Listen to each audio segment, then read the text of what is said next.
Good morning class. आज हम पढ़ेंगे आव्यूह के सहखंडज और उनका व्युत्क्रम।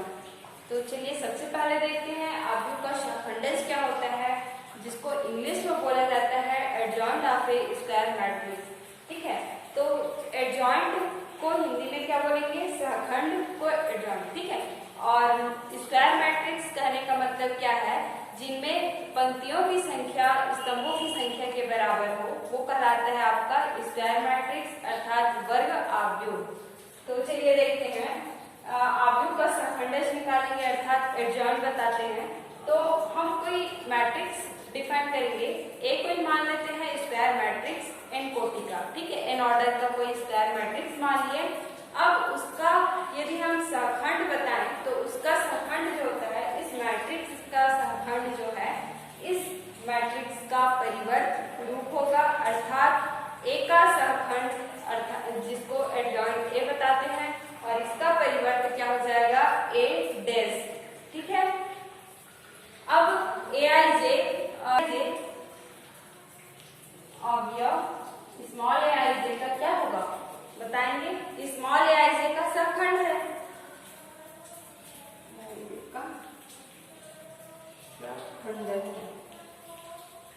ठीक है।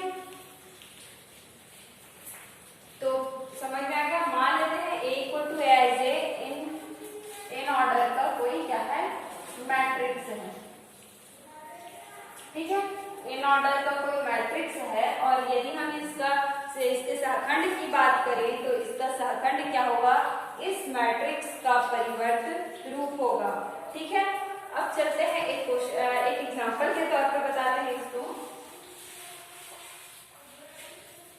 मान लेते हैं यदि ए इक्वल्स टू हम मान लेते हैं कोई मैट्रिक्स A11 A12 A13 और A21 A22 A23।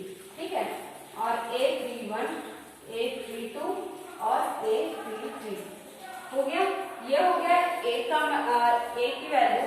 और यदि हम इसका सहखंड की बात करें या इसके एडजॉइंट की बात करें, एडजॉइंट मतलब सहखंड है ना, इसके एडजॉइंट की बात करें तो हम एडजॉइंट ए निकालेंगे। तो ये क्या होता है, A11,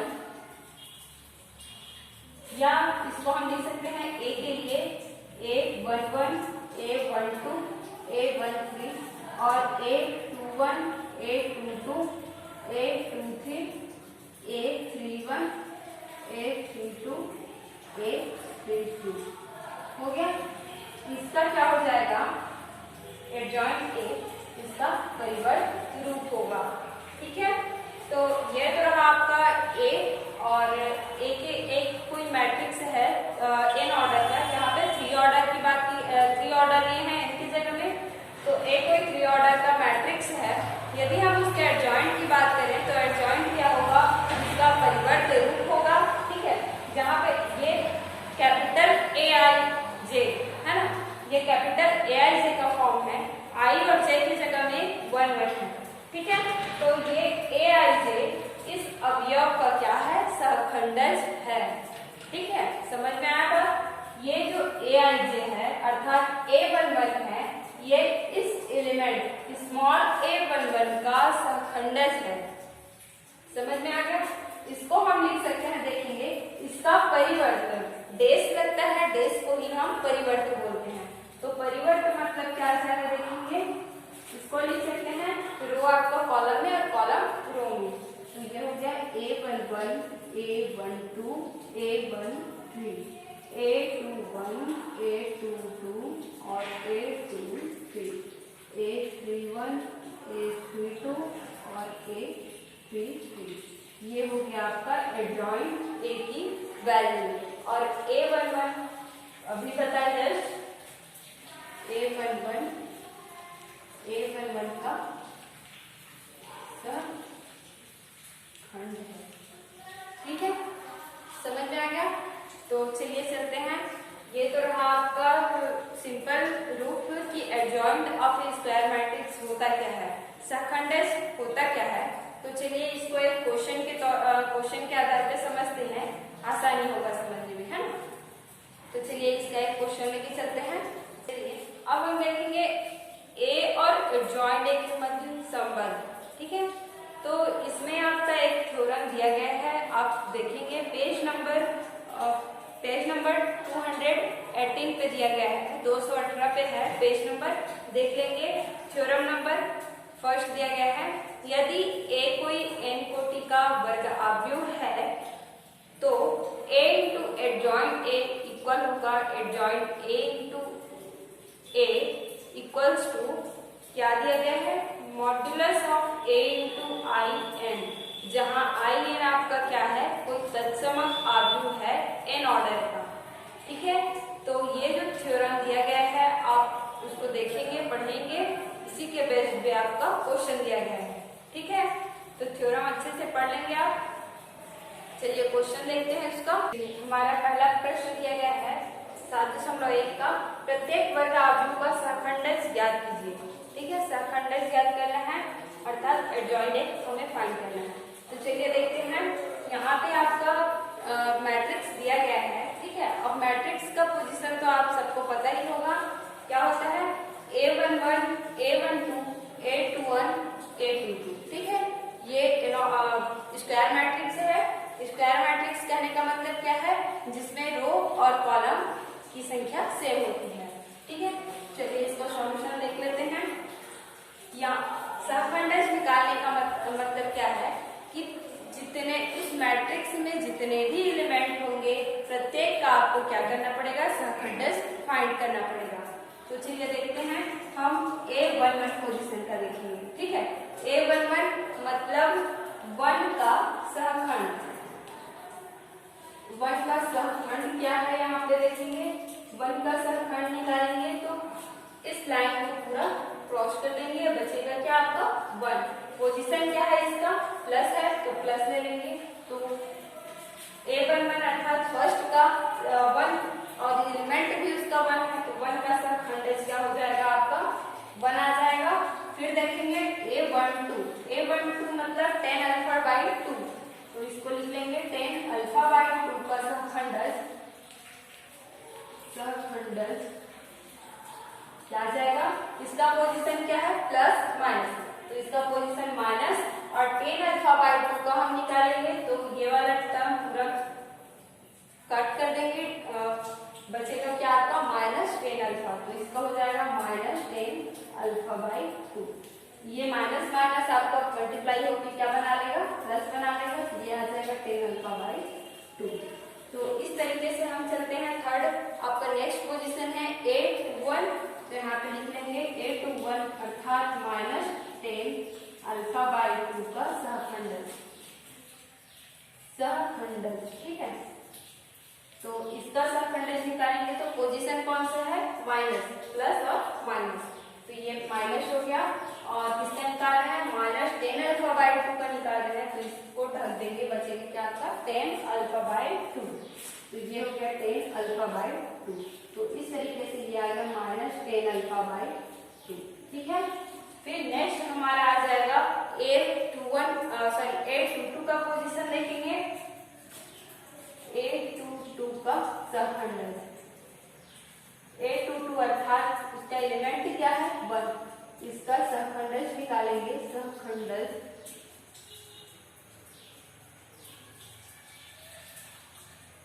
क्या आ जाएगा देखेंगे, ये तो पूरा ढक जाएगा, इसका पोजीशन क्या है माइनस और प्लस है इसका पोजीशन, तो ये आपका बच गया 1। आगे समझ में, तो इस तरीके से ये तो रहा आपका सहखंडज, आव्यूह का सहखंडज निकाला था, है ना, हमने आव्यूह का सहखंडज निकाला। अब इसको क्या करना है हमें, इसको हम एडजॉइंट के फॉर्म में लिखेंगे, तो ये क्या होगा, एलिमेंट का तो निकाल दिया, अब उस मैट्रिक्स का बनाएंगे, तो मैट्रिक्स का बनाने के लिए हम लिख सकते हैं एडजॉइंट A बराबर होता है जो मैट्रिक्स दिया गया रहता है उसका परिवर्त रूप, तो उसको हम लिख सकते हैं, सीधा लिख लेंगे आप, इसका पोजीशन आ जाता है A11, A12, A21 और A22। ठीक है, और जो हम वैल्यू निकाले हैं उसको हम यहाँ पे रख देंगे, तो ये आ जाएगा आपका A11 की वैल्यू क्या निकाले हैं देखेंगे, ये 1, और A12 की वैल्यू निकाली है 10 अल्फा बाई 2। तो यहाँ पे हम रख देंगे, तो ये आ जाएगा 10 अल्फा बाई 2, ये आ जाएगा माइनस 10 अल्फा बाई 2 और ये आ जाएगा 1। तो ये आपका क्या मिल गया, सहखंडज मिल गया, यही आपका आंसर है। आगे बात समझ में कैसे निकालना है, पहले एलिमेंट का निकाल लेंगे एक पोजीशन के लिए, फिर उसको एडजॉइंट ए अर्थात सहखंडज निकालने के लिए बोला गया था। तो एडजॉइंट ए का फॉर्मूला रूप होता है A11 A12 कॉलम में आ जाता है और A21 A22, ठीक है। तो वैल्यू हमने पुट अप कर दिया और यही इस क्वेश्चन का आंसर है। तो इसमें और क्वेश्चन आपके पास दिए गए हैं, आप सॉल्व करके देखेंगे। अब चलते हैं नेक्स्ट क्वेश्चन। हमारे पास दूसरा प्रश्न दिया गया है, यदि A इक्वल्स टू कोई मैट्रिक्स है A00 0A0 008 हो तो सिद्ध कीजिए कि A into adjoint A equals to A का क्यूब इंटू I, ठीक है। जहाँ पे I आपका यूनिट मैट्रिक्स है और कितने ऑर्डर का है, 3 ऑर्डर का, ठीक है। तो चलिए इसको प्रूव करते हैं।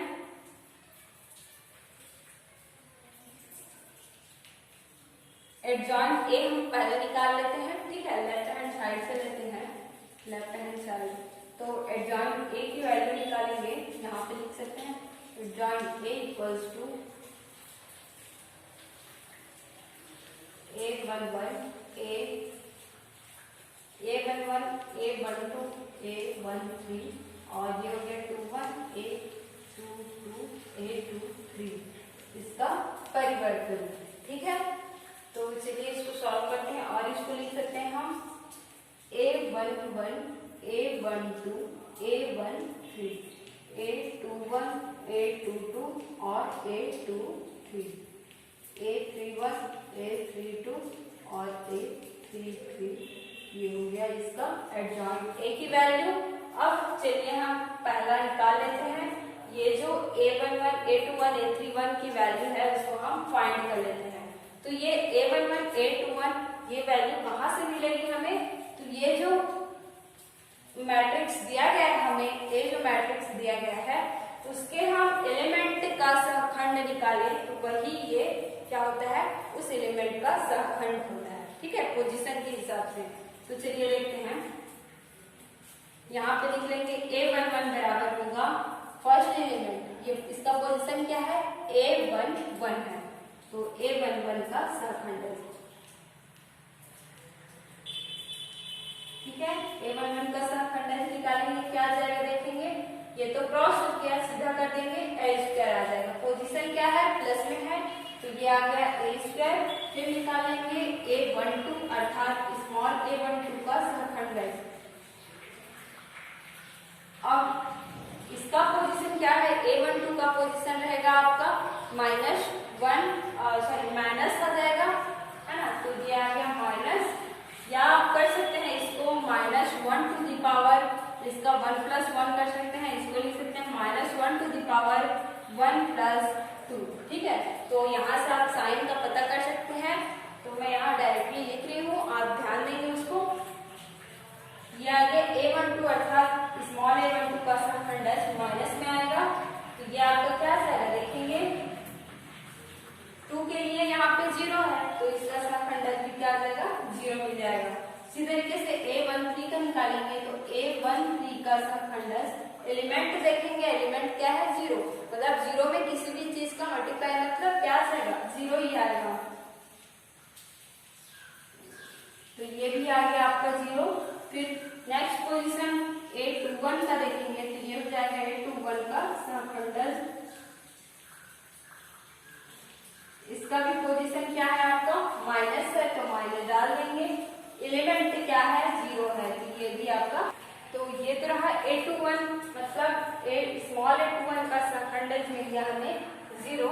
अब चलते हैं नेक्स्ट हमारा है A22, ठीक है, तो A22 का निकालेंगे, ये हो जाएगा स्मॉल A22 का सहखंड, इसका सहखंड की बात करें तो पोजीशन क्या है यहाँ पे, प्लस माइनस प्लस पोजीशन है ना, 22 मतलब -1 का पावर 4 मतलब प्लस हो गया, तो ये A22 का हम निकालें तो क्या आ जाएगा, A का स्क्वायर आ जाएगा। इसी तरीके से हम चलते हैं A23 की बात करते हैं, मतलब स्मॉल a23 का सहखंडज। इसका सहखंडज निकालें तो क्या आ जाएगा 0। ठीक है, फिर आपका नेक्स्ट आ जाएगा, देखिए सहखंडज करने का मतलब क्या है, जिस पोजीशन पे आपका 0 है ही तो उसका सहखंडज क्या आ जाएगा 0 ही आएगा। ठीक है, तो यहां से आपका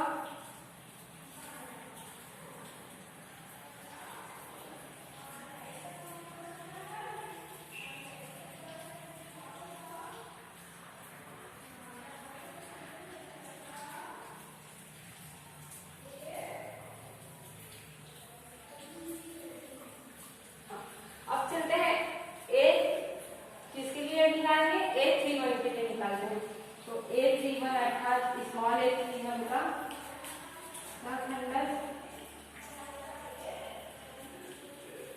इसका सहखंडज निकालें तो ये पोजीशन क्या हो जाएगा प्लस हो जाएगा, प्लस पोजीशन पे है तो यहाँ पे देखेंगे 0 के लिए मतलब इसके लिए सहखंडज निकालेंगे तो ये तो कट जाएगा, बचा क्या 0 0 a0 मतलब क्या आ गया 0 ही मिला। फिर आपको निकल गया a32 का सहखंडज।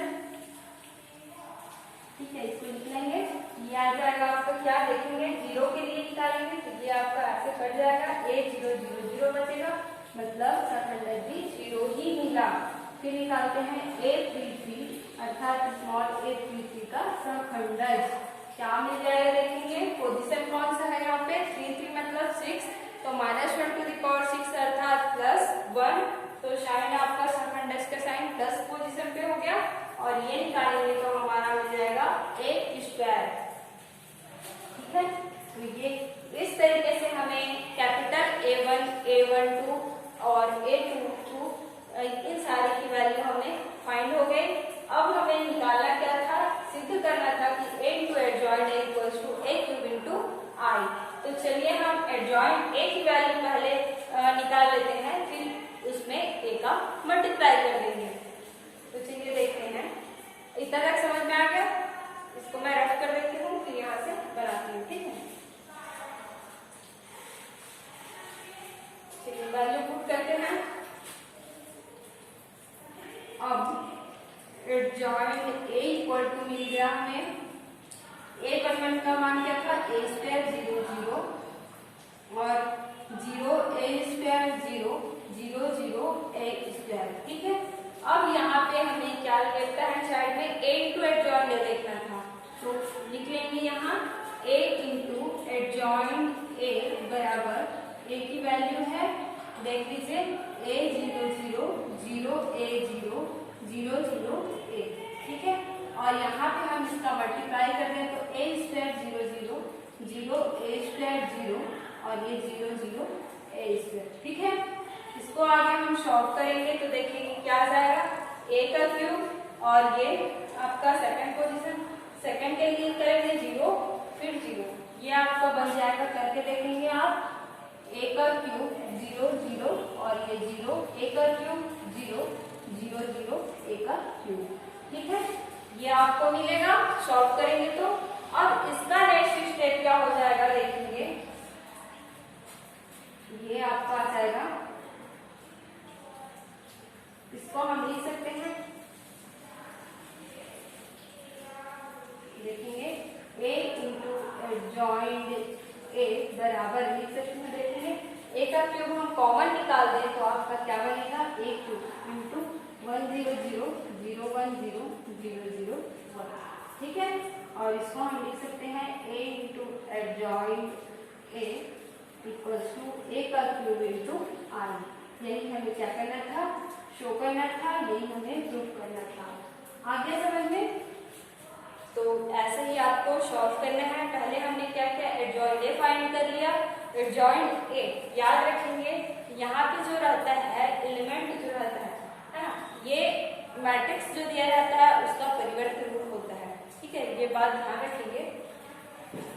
तो यहाँ पे हमने एडजॉइंट A फाइंड किया, उसके साथ A का मल्टीप्लाई कर दिया और पाया कि A क्यूब इंटू I हमें मिला। ठीक है, I यहाँ आपका यूनिट मैट्रिक्स है 3 ऑर्डर का। ठीक है, तो इसमें आपका जितना क्वेश्चन दिया गया आप सॉल्व करेंगे, नहीं बनता है कुछ नहीं। ठीक है, आज के लिए बस इतना ही, धन्यवाद।